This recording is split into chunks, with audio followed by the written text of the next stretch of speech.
Hello, good morning. പുതിയൊരു വീഡിയോയിലേക്ക് എല്ലാവർക്കും സ്വാഗതം. ഇത് കഴിഞ്ഞ ശനിയാഴ്ചത്തെ വീഡിയോ ആണ് കേട്ടോ. കുറച്ച് ദിവസമായി ഇത് എഡിറ്റ് ചെയ്യാനും അതുപോലെ ഇതിൽ എന്താ പറയുന്നത്, ഇതൊന്ന് സെറ്റാക്കി എടുക്കാൻ എനിക്ക് കുറച്ച് സമയം എടുക്കേണ്ടി വന്നു. കാരണം ഒരുപാട് തിരക്കുകളും കാരണങ്ങളും ഒക്കെ ആയിട്ട് എനിക്ക് എന്തൊക്കെയോ കാരണങ്ങളുണ്ട്. ഇപ്പോൾ കുറച്ച് ദിവസമായിട്ട് ഞാൻ പിന്നെ ഇപ്പോൾ കുറച്ച് ദിവസമായിട്ട് സ്ഥിരമായിട്ട് ലൈവ് മുമ്പോട്ട് കൊണ്ടുപോകുന്നതുകൊണ്ട് ലൈവിൻ്റെ ടൈമും പിന്നെ ബാക്കിയുള്ള ജോലികളും എല്ലാം കൂടിയൊക്കെ ആകുമ്പോൾ ഒരു ടൈം അങ്ങോട്ട് സെറ്റ് ആവണില്ല. അതുകൊണ്ടാണ് ഇത്രയും താമസിച്ചത്. അപ്പോൾ എൻ്റെ ഇന്നത്തെ വീഡിയോയിലേക്ക് എല്ലാവർക്കും സ്വാഗതം. അപ്പോൾ ഇന്ന് ശനിയാഴ്ച ദിവസം ആയതുകൊണ്ട് തന്നെ ഇന്ന് രണ്ടുപേരും വീട്ടിലുള്ള ദിവസമാണ്. അപ്പോൾ രാവിലെ തന്നെ ഞാൻ നല്ല അടിപൊളി മുട്ടക്കറിയും ഇടിയപ്പവും സെറ്റാക്കിയിട്ടുണ്ട്. അപ്പോൾ ഇന്ന് നമുക്ക് ഒരുപാട് കാര്യങ്ങൾ ഈ സമയത്തൊന്നും ഞാൻ ഇന്നത്തെ വീഡിയോയിൽ ഉൾപ്പെടുത്തണം, എന്ത് വേണം, എന്തൊക്കെയാണ് ചെയ്യേണ്ടത് എന്നൊന്നുമില്ല. നോർമൽ ഒരു ഡേ എന്ന രീതിയിലാണ് ഞാൻ ഇതുവരെയും ഈ നിമിഷം വരെ ഞാൻ പോകുന്നത് കേട്ടോ. അപ്പോൾ അങ്ങനെ തന്നെയാണ് രാവിലത്തെ എന്തെങ്കിലും വെറൈറ്റി പിടിക്കാം എന്ന് വിചാരിച്ചാണ് രാവിലെ എന്നും ദോശ ആവണ്ടെന്ന് വിചാരിച്ചാണ് ഇന്ന് ഇടിയപ്പം എന്തായാലും വീഡിയോ എടുക്കാമല്ലേ എന്ന് വിചാരിച്ച് ഇടിയപ്പവും മുട്ടക്കറി ആക്കിയത്. അപ്പോൾ ആ ഇടിയപ്പവും മുട്ടക്കറിയൊന്നും ഉണ്ടാക്കുന്നതായിട്ട് ഞാൻ തോനെയും വീഡിയോസോ വിഷ്വൽസോ കാര്യങ്ങളോ ഒന്നും എടുത്തിട്ടില്ല. കാരണം എല്ലാവർക്കും ബോറടിക്കുമല്ലോ. അപ്പോൾ ഇടിയപ്പം എല്ലാം കഴിച്ചതിന് ശേഷം ഞാൻ പിന്നെ കുറച്ച് ചിക്കൻ വാങ്ങിച്ചിട്ടുണ്ടായിരുന്നു. അപ്പോൾ അത് പെട്ടെന്ന് അതങ്ങനെ കറിയാക്കാമെന്ന് വിചാരിച്ചു. അതാകുമ്പോൾ എളുപ്പമാണല്ലോ. ആ ഒരു ഐറ്റം ഉണ്ടെങ്കിൽ പിന്നെ പെട്ടെന്ന് വലിയ വലിയ ഐറ്റംസായിട്ടൊന്നും വേണ്ടല്ലോ. അപ്പോൾ ചിക്കൻ കറി അങ്ങ് സെറ്റാക്കാമെന്ന് വിചാരിച്ചു. അതിന് സവാളയും ഇഞ്ചിയൊക്കെ ആയിട്ട് ഞാൻ ചിക്കൻ കറിയുടെ റെസിപ്പീസ് എടുത്തു. പക്ഷേ ഞാനത് അങ്ങനെ എടുക്കുന്നില്ല, മൊത്തത്തിൽ ഇടുന്നില്ല എന്ന് വിചാരിച്ചു. കാരണം എല്ലാവർക്കും ബോറടിക്കും. ഞാൻ ചിക്കൻ കറി ഒരുപാട് വട്ടം ഞാൻ വീഡിയോസിൽ കാണിച്ചിട്ടുണ്ട്. ഞാൻ ചിക്കൻ കറി വെക്കുന്നത് എങ്ങനെയാണെന്ന് ഞാൻ കാണിച്ചിട്ടുണ്ട്. പിന്നെ ഇന്ന് സ്പെഷ്യൽ എന്ന് പറയുന്നത്, ഞാൻ തക്കാളി ഇടാറില്ലായിരുന്നു ചിക്കൻ കറിക്ക്, അങ്ങനെ തക്കാളി ഇടാറില്ലായിരുന്നു. പക്ഷേ ഇന്ന് ഞാൻ തക്കാളി ഇട്ടിട്ടുണ്ട് എന്ന് മാത്രമേ ഞാൻ വെറൈറ്റി ആയിട്ട് ചെയ്തിട്ടുള്ളൂ കേട്ടോ. അപ്പോൾ എല്ലാവരും തക്കാളി ഇടാറുണ്ട്, എങ്കിലും ഞാൻ തക്കാളി ഇന്നുവരെ ഇട്ടിട്ടില്ലായിരുന്നു. എനിക്ക് തക്കാളിയുടെ ആ ഒരു ഫ്ലേവർ വേണ്ടാന്ന് ചോദിച്ചാൽ ഞാൻ ഇട്ടിട്ടില്ലായിരുന്നു. പക്ഷേ ഇന്ന് ഞാൻ തക്കാളിയൊക്കെ ഇട്ടാണ് ഞാൻ കറി വെച്ചത്.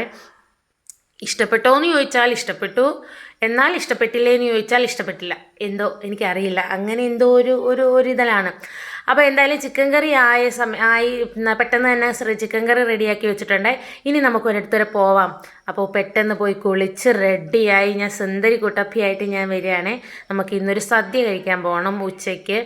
അപ്പോൾ ആ സദ്യക്ക് പോകാനുള്ള തിരക്കിലാണ്. അപ്പോൾ നേരെ ഞാനും ചേച്ചിയുള്ളായിരുന്നു സദ്യക്ക് പോകാനായിട്ട്. ഈ വീട്ടിലെ അമ്മ മരിച്ചിട്ട് ഇന്ന് 1 വർഷമാവുകയാണ്. അപ്പോൾ അവർ ചെറിയ രീതിയിൽ അത് ഫങ്ഷൻ ചെറിയ രീതിയിൽ അവരൊന്ന് സദ്യയൊക്കെ കൊടുത്തു, എല്ലാവരെയും വിളിച്ച് സദ്യയൊക്കെ കൊടുത്ത് അവർ ആഘോഷിക്കുന്നുണ്ട്. അപ്പോൾ അതിൻ്റെ ഭാഗമായിട്ട് ഞങ്ങളെയും വിളിച്ചിട്ടുണ്ടായിരുന്നു. അപ്പോൾ അങ്ങനെ ഞങ്ങൾ വന്നു. സദ്യ ഉണ്ടായിരുന്നു, എല്ലാ ഐറ്റംസും ഉൾപ്പെടെ ഒരു ചെറിയ സദ്യ ഉണ്ടായിരുന്നു.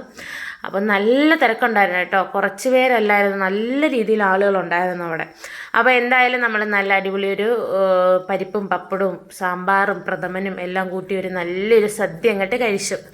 അപ്പോൾ സദ്യ എല്ലാം കഴിച്ച് വീട്ടിൽ വന്നിരുന്നപ്പോഴാണ് ഞാൻ ആലോചിച്ചത്, ഒരു ചെറിയ ക്ലീനിങ് ആയാലോ എന്ന്. ഇനിയിപ്പോൾ കർക്കിടക മാസം തുടങ്ങാമല്ലേ, കർക്കിടകത്തിന് മുമ്പുള്ള ഒരു ചെറിയ ക്ലീനിങ് എന്ന രീതിയിൽ ക്ലീനിങ് തുടങ്ങാമെന്ന് ഞാൻ വിചാരിച്ചു. അപ്പോൾ അതിൻ്റെ ഭാഗമായിട്ട് പെട്ടെന്ന് തന്നെ എല്ലാം ഒന്ന് സെറ്റാക്കാമെന്ന് വിചാരിച്ചു. ഇന്ന് പിള്ളേരും കൂടി ഉണ്ടായതുകൊണ്ട് പിള്ളേരും കൂടി സപ്പോർട്ടിന് നിൽക്കും എന്നറിയാവുന്നത് കൊണ്ടാണ് ഞാൻ ഇന്ന് തന്നെ ഇറങ്ങിയത്. ഇല്ലാന്നുണ്ടെങ്കിൽ ഒറ്റയ്ക്ക് ഇതെല്ലാം ചെയ്യുമ്പോൾ തന്നെ ബോറാവും. ബോറ് മാത്രമല്ല, ഇതെല്ലാം ഒന്ന് പിടിച്ച് മാറ്റാനും എടുക്കാനും ഒക്കെ ഒരു എളുപ്പത്തിനാണ് ഞാൻ ഈ കുട്ടികളുള്ള സമയം തിരഞ്ഞെടുക്കുന്നത്. അപ്പോൾ ഇന്ന് ഞാൻ എന്തായാലും കർക്കിടക മാസം വരികയാണ്. അപ്പോൾ ഒരു ചെറിയ ഡീപ്പ് ക്ലീനിങ് വേണമല്ലോ, അപ്പോൾ ഇപ്പം തന്നെ ചെയ്യാമെന്ന് കരുതി ഞാനങ്ങ് ഇറങ്ങിയതാണ്. അപ്പോൾ ആദ്യം നമ്മൾ ആ ടി വിയുടെ വെച്ചിരുന്ന സ്റ്റാൻഡ് നമ്മൾ കഴിഞ്ഞ ഓണത്തിന് ഞാനതെടുത്ത് നീക്കി ക്ലീൻ ചെയ്തിരുന്നു. അതുപോലെ തന്നെ അത് കഴിഞ്ഞും 1 വട്ടം ഞാൻ ചെയ്തു. ഓണം കഴിഞ്ഞ് 1 വട്ടം കൂടി മാത്രമേ ഞാൻ ആ ടി വി ഇരിക്കുന്ന ആ ഒരു സ്റ്റാൻഡ് മാറ്റിയിട്ട് അതിൻ്റെ അടിവശം എല്ലാം തൂത്ത് വൃത്തിയാക്കിയിട്ടുള്ളൂ. ഓണം കഴിഞ്ഞ് 1 വട്ടം കൂടി ചെയ്തിട്ടുണ്ട്. അപ്പോൾ അത്രയും നാളത്തുള്ളതെല്ലാം അതിൻ്റെ കീഴിൽ കാണും. ആ സാധനത്തിൻ്റെ ഇതിന് കീഴിൽ കാണും എന്തായാലും. അപ്പോൾ അതെല്ലാം ഒന്ന് അടിച്ചു തൂത്ത് വൃത്തിയാക്കി ഇടണമല്ലോ. അപ്പോൾ അതുകൊണ്ട് ഞങ്ങൾ രണ്ടുപേരും കൂടി അതൊന്ന് നീക്കിയിട്ടിട്ട് ആ TV ഇരുന്ന ആ തുണി ഒന്ന് അതിനകത്ത് കുറച്ച് കരടും കാര്യങ്ങളൊക്കെ കാണുമല്ലോ. അപ്പോൾ അതെല്ലാം ഒന്ന് എടുത്ത് കൊണ്ടുവന്ന് വെളിയിൽ കൊണ്ടുവന്ന് തട്ടി നല്ല വൃത്തിയാക്കിയിട്ട് എന്നിട്ടത് പിന്നെ തിരിച്ച് വിരിച്ച് തന്നെ ഇട്ടേ. എന്നിട്ട് ആ ടേബിള് മാറ്റിയിട്ട് അതിൻ്റെ കീഴ് ഫുള്ളായിട്ട് നമ്മൾ തൂത്ത് തുടച്ച് മാറ്റുന്നുണ്ട്. തൂക്കുന്ന സമയത്ത് നമ്മൾ ഈ ഡെസ്ക് ഇങ്ങനെ ഇട്ടേക്കുന്ന സ്ഥിരമായിട്ട് നമ്മൾ അങ്ങനെ അങ്ങ് വെച്ചേക്കുന്നത് കൊണ്ട് അവിടെ ഇങ്ങനെയല്ലേ ചെറിയ പൊട്ട് പോലെ തരി പോലെ എന്തൊക്കെയോ ഒട്ടിപ്പിടിച്ചിരിക്കുന്ന പോലെ ഒരു കറുത്ത കളർ ഒട്ടിപ്പിടിച്ചിരിക്കുന്നുണ്ട് എവിടെയൊക്കെയോ ആയിട്ട്, ചെറിയ ചെറിയ പൊട്ട് പോലെ കുത്തുപോലെ. അപ്പോൾ അതെല്ലാം ഒന്ന് തുടച്ച് വൃത്തിയാക്കി എടുക്കണമല്ലോ. അപ്പോൾ ഞാനങ്ങനെ അതൊന്ന് മാറ്റി തുടയ്ക്കുന്നതിൻ്റെ ഇടയിൽ കൂടെ എന്നാൽ പിന്നെ നമ്മുടെ സോഫ സെറ്റുകളെല്ലാം ഒന്ന് മാറ്റി വൃത്തിയാക്കിയാന്ന് വിചാരിച്ചു. അതിനും വേണ്ടിയുള്ള കരടുകൾ കാര്യങ്ങളൊന്നും സെറ്റിയുടെ അടിയിലില്ല. കാരണം സെറ്റ് ഞാൻ മിക്കാറും എല്ലാം ഞാൻ പറക്കി മാറ്റി അതൊന്ന് ക്ലീൻ ചെയ്യാറുണ്ട്. അതുകൊണ്ട് തന്നെ അവിടെ അതിനും വേണ്ടിയുള്ള പൊടിയോ കാര്യങ്ങളോ ഒന്നുമില്ല. ആ സമയം കൊണ്ട് വിച്ചു നമ്മുടെ തുടയ്ക്കാനുള്ള സംഭവങ്ങളെല്ലാം എടുത്തുകൊണ്ട് വന്നിട്ടുണ്ട്. അപ്പോൾ അങ്ങനെ അതെല്ലാം പറക്കി ഒതുക്കി വൃത്തിയാക്കി ആദ്യം ഒന്ന് തൂത്ത് മാറ്റാമെന്ന് വിചാരിച്ചു. ഓരോരോ സെക്ഷനായിട്ടാണ് ഞാൻ തൂത്ത് മാറ്റിയത്. ആദ്യം TV ഇരുന്ന സൈഡ് തൂത്ത് മാറ്റിയതിന് ശേഷം ഞാൻ പിന്നെ ഓരോരോ സെറ്റുകളായിട്ട് മാറ്റിയതിന് ശേഷമാണ് ഞാൻ ഓരോ തൂത്ത് മാറ്റുന്നത്. ഇല്ലെങ്കിൽ ഈ ഇപ്പുറത്തുനിന്ന് തൂക്കുന്നത് ഇപ്പുറത്തെ സെറ്റിയുടെ അടിയിൽ പിന്നെയും വന്ന് വീഴും. അതുകൊണ്ട് ഇത് മൊത്തത്തിൽ എടുത്ത് വെളിയിൽ കൊണ്ടുപോകുന്നത് ഭയങ്കര ടാസ്ക്കാണ്. കാരണം നല്ല വെയിറ്റ് ഉണ്ട്. അപ്പോൾ ഇത് നല്ല വെയിറ്റ് ഉണ്ടായതുകൊണ്ട് തന്നെ എനിക്കും വിച്ചുവിനും പിടിച്ച് മാറ്റാൻ പറ്റില്ല. എനിക്ക് വേറൊരാളും കൂടി ഉണ്ടെങ്കിൽ നമുക്ക് പിടിച്ച് മാറ്റാൻ പറ്റും. പക്ഷേ വിച്ചുവിനെ സംബന്ധിച്ച് വിച്ചു കുഞ്ഞായതുകൊണ്ട് അവന് എടുക്കാനുള്ളൊരു ശക്തി ഇല്ല. അപ്പോൾ അതുകൊണ്ട് തന്നെ ഞാൻ ഒന്ന് അങ്ങോട്ടും ഇങ്ങോട്ടൊക്കെ ഒന്ന് നീക്കി വെച്ച് അഡ്ജസ്റ്റ് ചെയ്യാമെന്ന് വിചാരിച്ചേ. ശേഷം അവൻ നമ്മുടെ തുടയ്ക്കാനുള്ള മോപ്പൊക്കെ എടുത്തുകൊണ്ട് വന്നു. അങ്ങനെ തുടച്ചുകൊണ്ടിരിക്കുന്നതിൻ്റെ വഴിക്ക് ഞാൻ പറഞ്ഞല്ലോ അവിടെ ചെറിയ ചെറിയ ഒരു പൊട്ട് പോലൊക്കെ ഒരു സാധനം ഒട്ടിയിരിക്കുകയാണ്. അത് എങ്ങനെ തുടച്ചിട്ട് പോകുന്നില്ല. അതുകൊണ്ട് ഞാൻ പിന്നെ ഒരു തുണി എടുത്തുകൊണ്ട് വന്ന് ഇരുന്നങ്ങ് തുടയ്ക്കാൻ തുടങ്ങിയിട്ടുണ്ട്. അപ്പോൾ അങ്ങനെ ഹാളിൽ പകുതി ഞാൻ അങ്ങനെ ഇരുന്ന് തുടച്ച് വൃത്തിയാക്കിയതാണ്. എന്തോ ആ സൈഡ് ആ മൂല വരുന്ന സൈഡില്ലേ ആ സൈഡ് ഫുള്ള് നമ്മൾ ഇരുന്ന് തുടച്ചാലേ അതൊന്ന് വൃത്തിയാകൂ എന്നെനിക്ക് തോന്നി. അപ്പോൾ അതുകൊണ്ട് ഞാൻ ഇരുന്നും കിടന്നും ഒക്കെ ഞാൻ തുടയ്ക്കുന്നുണ്ട് കേട്ടോ. പകുതിയും ഞാൻ ഡിലീറ്റ് ചെയ്ത് കളഞ്ഞതാണ്. കുറച്ച് ഭാഗങ്ങളൊക്കെ ഞാൻ അതിനകത്ത് ഇട്ടിട്ടുള്ളൂ അങ്ങനെ തുടയ്ക്കുന്നത്. അപ്പോൾ അങ്ങനെ അതെല്ലാം ഒന്ന് തുടച്ച് വൃത്തിയാക്കിയിട്ട് പിന്നെയും ആ കൈ ഇരുന്ന് തുടച്ചതിന് ശേഷം പിന്നെ ഒന്നും കൂടി ഞാൻ മോപ്പും കൊണ്ട് ഒന്നും കൂടി ഒന്ന് തുടച്ചിട്ടുണ്ട്. എന്തോ അങ്ങോട്ട് സംതൃപ്തി വന്നില്ല. അതുകൊണ്ട് ഞാൻ പിന്നെ ഒന്നും കൂടി തുടച്ചിട്ടുണ്ട്. പിന്നെ അവിടെ എല്ലാം കഴിഞ്ഞാണ് ഞാൻ അറിയുന്നത് ഫാൻ തുടച്ചില്ല എന്നുള്ള കാര്യം. വലിയ പൊടികളോ കാര്യങ്ങളോ കരടുകളോ ഒന്നും ഇല്ലാത്തത് കൊണ്ട് ചെറിയ രീതിയിലൊന്ന് തുടച്ചെടുത്താൽ മതിയായിരുന്നു. വലിയ രീതിയിൽ പൊടിയൊന്നും ഇല്ലായിരുന്നു ഫാനിനകത്ത്. അപ്പോൾ അതുകൊണ്ട് തന്നെ അവിടെ ഒന്ന് പെട്ടെന്നൊന്ന് തുടച്ചെടുത്തിട്ട് അങ്ങോട്ട് എത്തുന്നില്ല. അപ്പോൾ എത്താവുന്ന രീതിയിൽ ഞാൻ അതൊന്ന് വൃത്തിയാക്കിയിട്ടുണ്ട്. പിന്നീട് TV-യുടെ സ്റ്റാൻഡ് നമ്മൾ നേരെ പിടിച്ചിട്ടിട്ടുണ്ട്. അതിനുശേഷം അവിടെ ബാക്കിയുള്ള ഭാഗങ്ങളും കൂടി നമുക്കങ്ങ് തുടച്ചെടുക്കാമെന്ന് വിചാരിച്ചു. തുടച്ചതിന് ശേഷം ഈ സെറ്റുകളെല്ലാം ഓരോന്നായിട്ട് നമുക്കത് സെറ്റാക്കി ഇടാവേ. അപ്പോൾ ഇതിൻ്റെ ഇടയിൽ കൂടെ സെറ്റുകൾ അപ്പുറം ഇപ്പുറം ആയതുകൊണ്ട് തന്നെ ബോൾ കളിക്കാൻ എളുപ്പമാണെന്ന് പറഞ്ഞ് രണ്ടുപേരും അവിടെ തകർത്ത് പറിക്കുന്നുണ്ട്. അപ്പോൾ എന്നോട് ഈ സെറ്റ് പിന്നെ എടുത്തിടാം അമ്മേ എന്നൊക്കെ പറഞ്ഞെങ്കിൽ ഞാൻ കൃത്യമായിട്ട് എന്നെ അങ്ങനെ കളിക്കണ്ടെന്നും പറഞ്ഞ് ഞാൻ സെറ്റിയെല്ലാം പിടിച്ചിട്ടിട്ടുണ്ട്. അങ്ങനെ ഒരുവിധം കാര്യങ്ങൾ ഒന്ന് ക്ലീനാക്കി എടുത്തിട്ടുണ്ട്. സത്യം പറഞ്ഞാൽ ഇതൊരു പ്ലാനിങ്ങേ ഇല്ലായിരുന്നു. ഇങ്ങനൊരു ക്ലീനിങ് ഇപ്പോൾ അത്യാവശ്യമായിട്ട് ക്ലീൻ ചെയ്യണം എന്നുള്ളൊരു പ്ലാനിങ് ഇല്ലായിരുന്നു. എന്താണ് അങ്ങനെ തോന്നിയെന്ന് എനിക്കിപ്പോഴും തോന്നിയിട്ടില്ല, എനിക്കിപ്പോഴും മനസ്സിലായിട്ടില്ല. എന്തായാലും തോന്നിയ ഊക്കിന് ഞാനത് ഇത്രയും അങ്ങ് തുടച്ച് വൃത്തിയാക്കാമെന്ന് വിചാരിച്ചു. അപ്പോൾ ഞാൻ എല്ലാ റൂമും തുടയ്ക്കുന്നത് ഞാൻ വീഡിയോ എടുത്തിട്ടില്ല. എല്ലാ റൂമിൻ്റെയും ഞാൻ എടുത്തിട്ടില്ല. ഞാൻ ഹാളും ഞങ്ങളുടെ ബെഡ്റൂമിൻ്റെ കാര്യം ചെറിയ മാറ്റങ്ങൾ വരുത്തി. അതുകൊണ്ട് മാത്രമാണ് ബെഡ്റൂമിൻ്റെ ഞാൻ ആഡ് ചെയ്തത്. ഇല്ലെങ്കിൽ ബെഡ്റൂം ആഡ് ചെയ്യില്ല. പക്ഷേ എല്ലാം കഴിഞ്ഞ് ക്ഷീണിച്ചത് കൊണ്ട് അടുക്കള ഞാൻ ക്ലീൻ ചെയ്തിട്ടില്ല. അത് പിന്നൊരു ദിവസം ആവട്ടെ എന്ന് വിചാരിച്ചു. അപ്പോൾ ഇപ്പോൾ ഞാൻ ഈ വോയിസ് ഓവർ കൊടുക്കുന്ന ഈ ദിവസം ഞാൻ അടുക്കളയും ക്ലീൻ ചെയ്തിട്ടുണ്ട് കേട്ടോ. അപ്പോൾ അങ്ങനെ താണ്ടെ തൂത്ത് എടുത്തതാണ് ഇത്രയും പൊടിയുണ്ടായിരുന്നു ഞങ്ങളുടെ വീടിനകത്ത്.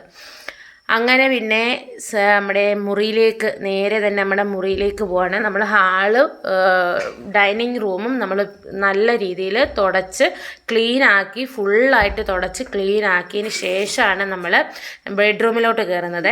അപ്പം ഞാൻ കയറിയ തക്കത്തിന് തന്നെ വിച്ചു നമ്മുടെ ജനലുകളെല്ലാം ഒന്ന് ക്ലീൻ ചെയ്യുന്നുണ്ട്, തുടയ്ക്കുന്നുണ്ട്. ഇതിനിടയിൽ കൂടെ വിച്ച് പറയുന്നുണ്ട്, അമ്മ എനിക്ക് ജനൽ തുടയ്ക്കാൻ വയ്യാന്ന് പറയുന്നുണ്ട്. എങ്കിലും ആൾ കുറച്ചൊക്കെ ഒന്ന് തുടച്ച് തന്നു. ഇപ്പുറത്തെ ഭാഗത്തെ ജനൽ അതുകൊണ്ട് അവൻ തുടച്ചിട്ടില്ല. അപ്പോൾ ഒരു ഭാഗത്തെ ജനൽ തുടച്ച് തന്നു. പിന്നീട് അവരുടെ ബുക്ക് ഇരിക്കുന്ന ആ സ്റ്റാൻഡ് ഞാനൊന്ന് മാറ്റി വേറെ ഇവിടെ അങ്ങോട്ട്, അപ്പോൾ കട്ടിൽ തിരിച്ചിടാം എന്നുള്ളൊരു പ്ലാനിങ് എനിക്കിപ്പോൾ ഉണ്ടായിരുന്നു. തിരിച്ചിട്ട് നോക്കാം എന്നൊരു പ്ലാനിങ്. പണ്ട് ഞങ്ങൾ പാല് കാച്ച് കഴിഞ്ഞ സമയത്ത് എങ്ങനെയാണോ ഇട്ടിരുന്നത് ആ രീതിയിൽ തന്നെ കട്ടിലിടാം എന്നൊരു പ്ലാനിങ്ങിലാണ് ഞാനിപ്പോൾ വൃത്തിയാക്കാനായിട്ട് ഇറങ്ങിയിരിക്കുന്നത്. അപ്പോൾ അങ്ങനെ ഞാൻ പറഞ്ഞല്ലോ, ഒരു ജനൽ മാത്രമേ വിച്ച് തുടച്ചുള്ളൂ, ബാക്കി ജനലും അവിടെ ഇരിക്കുകയാണല്ലോ. അപ്പോൾ അതുകൊണ്ട് ഞാൻ പെട്ടെന്ന് തന്നെ ഒന്ന് തുടച്ച് ക്ലീനാക്കാമെന്ന് വിചാരിച്ചു. ആ സമയം കൊണ്ട് അവരുടെ ബുക്കുകളെല്ലാം ഒന്ന് അടുക്കി വെക്കുകയാണ്. ഞാൻ പറഞ്ഞല്ലോ, ബുക്ക് ഞങ്ങളുടെ കട്ടിലിൻ്റെ ഇപ്പുറത്തൊരു ഒരു ചെറിയൊരു മേശ പോലൊരു സംഭവം ഉണ്ടായിരുന്നു. അപ്പോൾ അതിൻ്റെ മേളിൽ അടുക്കി വെച്ചിരുന്നായിരുന്നു ബുക്കുകളെല്ലാം. അപ്പോൾ അതെല്ലാം പറക്കി ഞാൻ അപ്പുറത്തെ സൈഡിലോട്ട് അത് വെച്ച് കൊടുത്തത് കൊണ്ട് അവിടെ എല്ലാം ഒന്ന് ഒതുക്കി ഇപ്പോൾ ഉപയോഗിക്കുന്ന ബുക്കുകളെല്ലാം പറക്കി വെക്കാൻ പറഞ്ഞു. ബാക്കി കഴിഞ്ഞ വർഷത്തേക്ക് എടുത്ത് മാറ്റി നമ്മുടെ TV ഇരിക്കുന്ന സ്റ്റാൻഡിനകത്ത് ഒരു കബോർഡ് പോലെ ഉണ്ട്. അപ്പോൾ അതിനകത്ത് വെക്കാനായിട്ട് ഞാൻ പറഞ്ഞിട്ടുണ്ട്. അപ്പോൾ അങ്ങനെ അവർ നുള്ളിപ്പറക്കി ഓരോന്നായിട്ട് ഒതുക്കി പറക്കി വെക്കുന്ന കാര്യങ്ങളാണ് ഇവിടെ നടക്കുന്നത്. അതിൻ്റെ ഇടയിൽ കൂടെ അവിടെ അടി നടക്കുന്നു, വഴക്ക് നടക്കുന്നു, അങ്ങനെയൊക്കെ ഉണ്ട്. അതുകൊണ്ടാണ് ഞാൻ പരമാവധി വോയിസ് ഞാൻ ഓഫ് ചെയ്തത്. അപ്പോൾ അങ്ങനെ ക്ലീൻ ചെയ്ത് വൃത്തിയാക്കി അവിടെ എല്ലാം ഒന്ന് തൂത്ത് വാരി ഇട്ടതിന് ശേഷം ഞാൻ പിന്നെ കട്ടിൽ ഞാനും വിച്ചും കൂടി പിടിച്ച് തിരിച്ചിട്ടു. പക്ഷേ എനിക്കങ്ങോട്ട് ഇഷ്ടപ്പെട്ടില്ല എന്ന് മാത്രമല്ല, എന്തോ ഒരു സുഖം, അത് മാത്രം സുഖമില്ലായ്മ എനിക്ക് തോന്നി.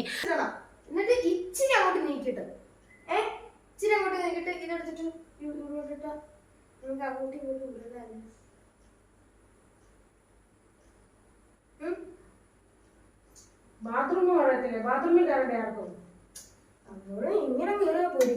ഇവിടെ കിടക്കുന്ന ഇത് ഇങ്ങനെ സ്ഥലം പറ്റുന്നില്ലല്ലോ. പറ്റും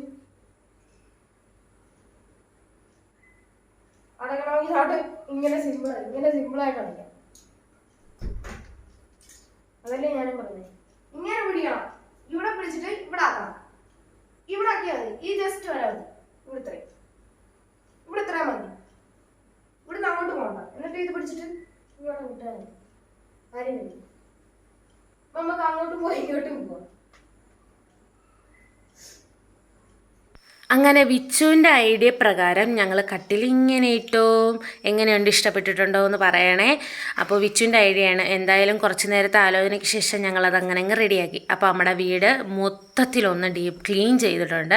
ഡീപ്പായിട്ട് തന്നെ ക്ലീൻ ചെയ്തിട്ടുണ്ട്. നമ്മുടെ ഹാള് നല്ല അടിപൊളിയാക്കിയിട്ടുണ്ട്. അതേപോലെ നമ്മുടെ ഡൈനിങ് റൂമും നമ്മുടെ ബെഡ്റൂമും മൊത്തം അടിപൊളിയാക്കിയിട്ടുണ്ട്. ഇനി കിച്ചൺ മാത്രമേ ഉള്ളൂ. കിച്ചൺ വേറൊരു ദിവസത്തേക്ക് വെച്ചേക്കാണ്. കുറച്ച് തുണികളൂടി മടക്കി വെക്കാണ്ട്. അപ്പോൾ ഇത്രയേ ഉള്ളൂ. ഇഷ്ടപ്പെട്ടിട്ടുണ്ടെങ്കിൽ ലൈക്ക് ചെയ്യാനും സബ്സ്ക്രൈബ് ചെയ്യാനും മറക്കല്ലേ.